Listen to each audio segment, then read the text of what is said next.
Welcome to Stories by Roscoe. Andrea and Dino, a journey of love, loss, and rediscovery. Andrea had always been a believer in fate, but the series of events that unfolded in her life with Dino tested her faith in ways she never imagined. It had been 9 years since that fateful evening when Dino had smiled at her across the bonfire. The crackling flames, the chill December air, and the fireworks illuminating the night sky had left an indelible mark on her memory.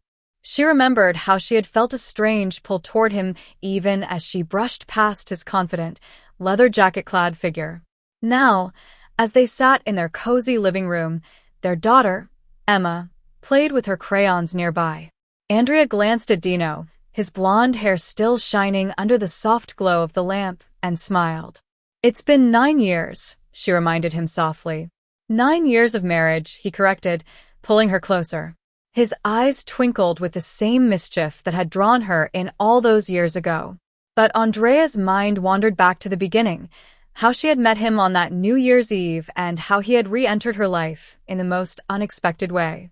That December night had been magical, though she'd been annoyed by Dino's boldness when he cornered her and asked if they'd met before. She had brushed him off, embarrassed and self-conscious. But the way he had whispered, "Happy New Year," before disappearing into the crowd had stayed with her. For weeks, she wondered if she would ever see him again, though she had convinced herself it was just a fleeting encounter. When she did see him again, months later on her way home from work, it felt like déjà vu. His "hello, do I know you?" had caught her off guard, and she couldn't help but laugh at the irony. Soon, walking home with Dino became a daily ritual. She discovered his passion for art, his dream of opening an art gallery, and the playful side of him that never failed to make her smile. But his strange habit of stopping other women to ask the same question, "Hello, do I know you?" confused and frustrated her. She couldn't understand why he acted this way, and it began to drive a wedge between them. Eventually, Andrea decided to change her schedule, avoiding him entirely. The silence that followed was unbearable. She missed their walks, his stories, and even his maddening quirks. She hadn't realized how much he meant to her until he wasn't there. It was almost a year later, during another festive New Year's season, that everything became clear.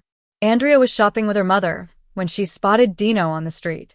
He was talking to a woman, his familiar lines spilling out, "Hello, do I know you?"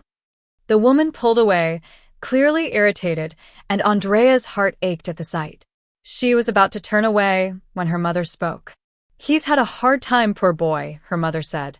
"He had a terrible accident a few years ago and lost his girlfriend. Since then, he's had memory issues. He lives with his mother, you know. Sweet boy, really. Helped me carry groceries once." Andrea felt like the ground beneath her shifted. Dino's strange behavior finally made sense. The "hello" wasn't just a pick-up line. It was his way of piecing together a world that had slipped away from him. As he turned to leave, Andrea acted on impulse. She rushed to him, her heart pounding. "Hello," she said, her voice trembling. "Do you know me?" Dino turned, his blue eyes clouded with confusion. "No," he admitted with a small, apologetic smile. Andrea's throat tightened. "Yes, you do. I'm the woman you fell in love with. We met at a hotel on New Year's Eve. We used to walk home together every day." Something flickered in his eyes, recognition, maybe, or hope. "Until I lost you," she added, her voice breaking.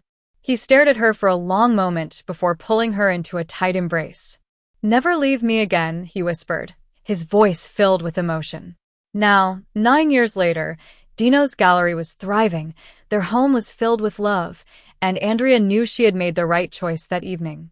Dino might not remember every moment of their past, but he remembered what mattered, the love they shared. And as Andrea watched her daughter scribble away, she felt a profound gratitude for the twists of fate that had brought Dino back into her life. Some love stories weren't meant to be simple, they were meant to be extraordinary. The moral of the story is that love has the power to overcome challenges and misunderstandings. Dino and Andrea's journey teaches us about the resilience of true love and the importance of patience, understanding, and forgiveness in relationships. Sometimes, Love requires taking risks, looking beyond imperfections, and cherishing the moments that truly matter. Their story also highlights the significance of fate and timing, reminding us that some connections are destined to endure, no matter how complicated the path may be. Thank you for watching. Please subscribe for more stories.